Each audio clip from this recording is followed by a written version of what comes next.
buat kalian, tapi memang untuk konten kali ini agak beda dari video-video sebelumnya. Kenapa? Karena ini untuk memenuhi tugas dari dosen aku Pak Mahirun, mata kuliah manajemen keuangan lanjutan. Dan untuk materi yang akan aku share di sini itu adalah materi tentang analisis leverage operasi dan leverage keuangan. Nah, seperti apakah materi yang akan aku share kali ini? Ini dia. Konsep operating dan finansial leverage bermanfaat untuk analisis, perencanaan, dan juga pengendalian keuangan. Dalam manajemen keuangan, leverage adalah penggunaan aset dan sumber dana oleh perusahaan yang memiliki biaya tetap atau beban tetap untuk meningkatkan keuntungan potensial oleh pemegang saham. Perusahaan menggunakan operating dan finansial leverage dengan tujuan agar keuntungan yang diperoleh lebih besar daripada biaya aset dan juga sumber dananya. Dengan begitu, akan meningkatkan nilai perusahaan serta kekayaan pemegang saham. Sebaliknya, leverage juga akan meningkatkan variabilitas atau resiko keuntungan. Karena jika perusahaan ternyata mendapatkan keuntungan lebih rendah daripada biaya tetapnya, maka penggunaan leverage akan menurunkan keuntungan pemegang saham. Pembahasan dalam bab ini akan meliputi 1.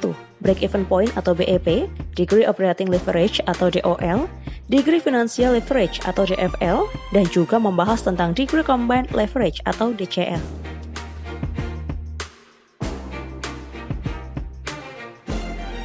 Leverage operasi merupakan seberapa besar beban tetap atau fixed cost yang digunakan untuk mendukung operasi perusahaan. Konsep leverage operasi, biaya dibedakan menjadi dua, yaitu biaya tetap atau fixed cost dan juga biaya variabel atau variable cost. Operating leverage diharapkan akan meningkatkan laba sebelum bunga dan pajak atau disebut dengan EBIT, Earning Before Interest and Tax. Sementara penggunaan biaya tetap terhadap EBIT disebut dengan Degree of Operating Leverage atau DOL. Leverage keuangan diharapkan akan meningkatkan laba per lembar saham atau disebut dengan EPS.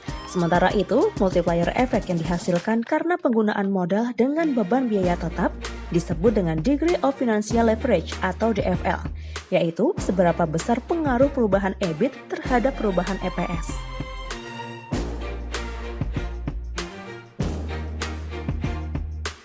Nah, sekarang kita akan melangkah ke konsep analisis BEP. Break-even point atau BEP yaitu jumlah produksi atau penjualan unit yang dapat menghasilkan laba operasi atau laba usaha yang disebut dengan EBIT. EBIT sama dengan 0 atau jumlah produksi atau penjualan yang menghasilkan jumlah total pendapatan. Untuk rumus konsep analisis BEP, ini dia. Dan diingat keterangannya, Q sama dengan jumlah volume penjualan yang menghasilkan BEP, sementara TFC sama dengan total biaya tetap. VC sama dengan biaya variabel per unit, dan P merupakan harga per unit produk. Konsep analisis break-even point atau BEP dapat diterapkan apabila biaya produksi dibedakan menjadi biaya tetap dan juga biaya variabel. Biaya tetap atau fixed cost yaitu biaya secara total tidak berubah meskipun volume produksi mengalami perubahan. Sementara biaya variabel atau variable cost yaitu biaya yang secara total akan berubah-ubah secara proporsional dengan perubahan volume produksi. Lalu bagaimanakah cara menghitung BEP? BEP dapat dihitung dengan menggunakan beberapa formula. Di antaranya, BEP dalam unit sama dengan biaya tetap dibagi harga dikurangi biaya variabel. Sementara BEP dalam rupiah sama dengan biaya tetap dibagi 1 dikurangi VC per S. Nah, sekarang kita akan mulai mencoba menjawab kasus. PT GTN adalah perusahaan konveksi yang memproduksi celana. Pada tahun 2017, biaya tetap sebesar 100 juta rupiah per tahun, sedangkan biaya variabel Rp6.000 per potong celana.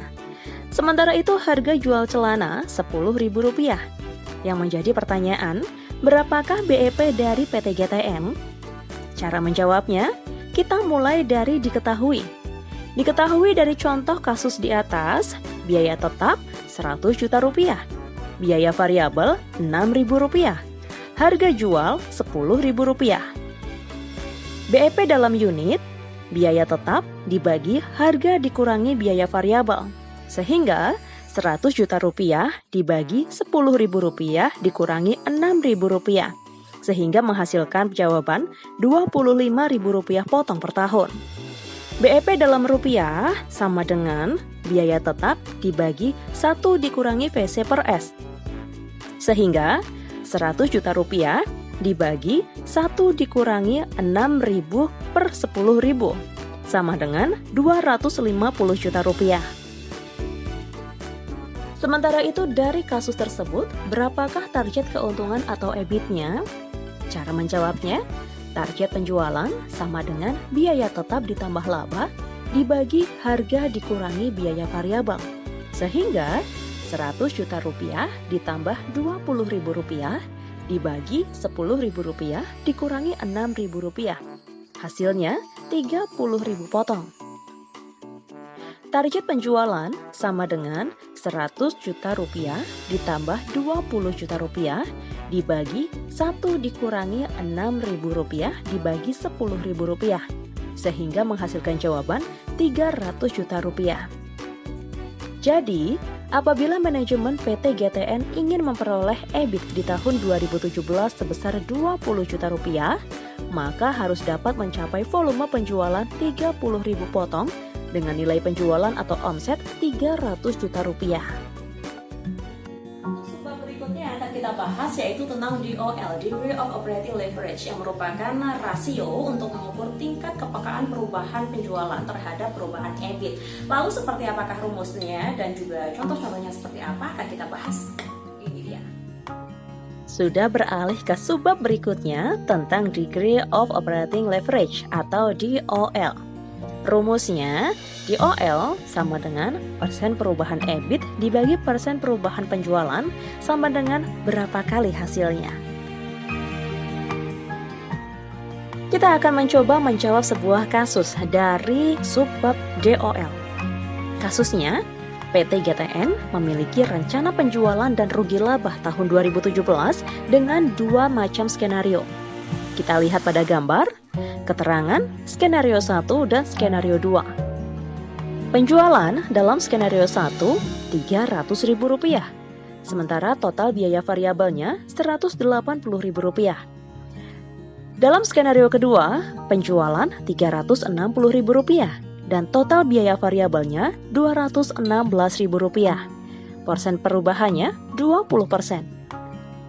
Sementara itu, pendapatan sebelum biaya tetap dalam skenario 1 yaitu Rp120.000 dan total biaya tetapnya Rp100.000. Skenario kedua, pendapatan sebelum biaya tetap Rp144.000 dan total biaya tetapnya Rp100.000. EBIT dalam skenario 1 yaitu Rp20.000 dan skenario kedua Rp44.000. Persen perubahannya 120%.